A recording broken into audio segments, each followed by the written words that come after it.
MC Wasibutanko.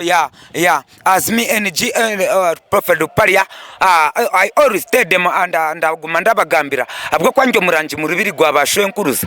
Shwenkuru anje nitibarimbasa nyo nitibarimbuza no question no answer. This is now the time to mark the chapter and the moments as life is going. Ati weza Prophet NG amashanyarazi gakabari wonoga ata amashanyarazi gakabari nyubukira ekindebuza baragiye buri kanya cugemawe abasarunyi batakora kandi nabandi bantu abarakoresa welding nabo bibashobeye omuka umutararata werize kandi bije bari kubanja neseke ezabiru y'amashanyarazi mgene turaturena na President Museveni as we stanners twaturugambira abantu kubatari turebero mu rubaju nko munyagwa binika ninga kutujoga habwo kuba obunobwire to mark the chapter and the moments torabasika ko takoresa amashanyarazi osibire mu saruni otanda minkecicere ejaro bitere mu nyindo otene nyigana kandi bakashuba bakisha bakakushaba ezamashanyarazi kandi ti wakolire n'aba welding basibire kwe n'abasarunye basibakwe hati yo wamashanyarazi oli kwiuza